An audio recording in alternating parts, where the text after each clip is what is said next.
I do cyanotype. These are all cyanotype pieces. Do you guys know like the old blueprints, right?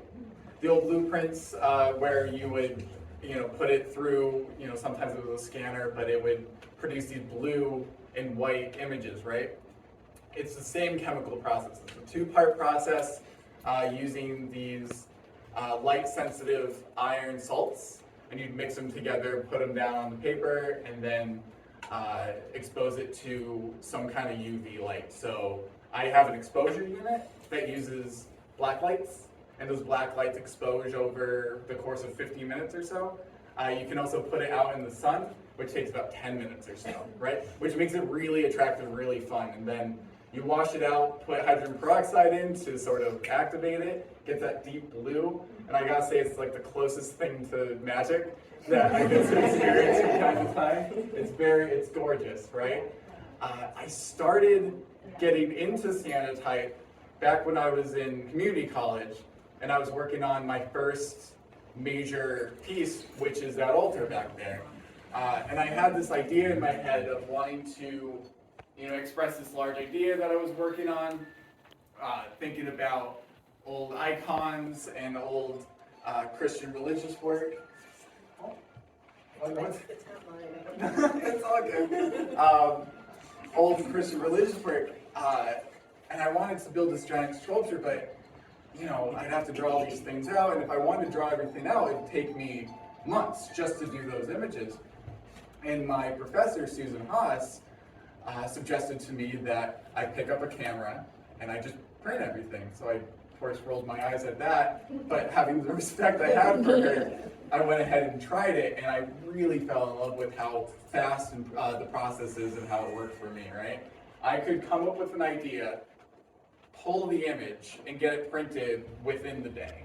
I can create the work I want to and create a lot of work really fast and really large in a very short period of time, which is attractive to me. That ability to move and say the things that I want to say without being bogged down with putting paint onto a canvas really attracted me. So I get to play and experiment. It's kind of like a lab. I have a ton of different materials I work with. I have to experiment with exposure times.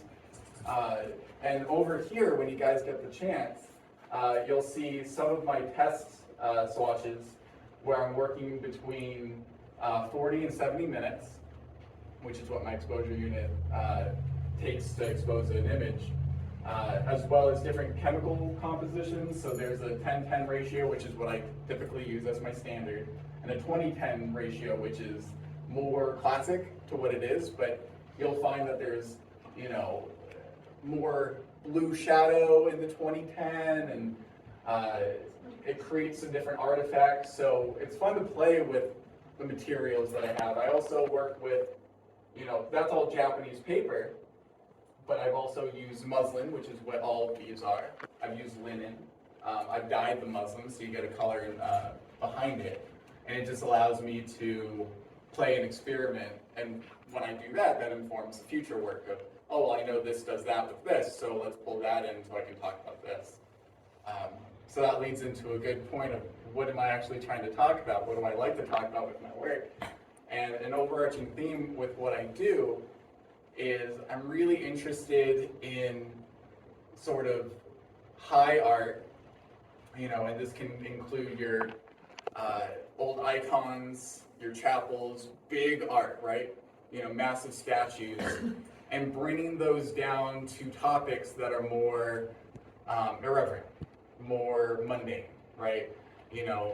The professor that you go to class to, or picking up groceries, or things that you overlook, don't think about, not interested in, and yet we still do it every single day, like a process, like you're, worshiping those things, like it's a ritual, right?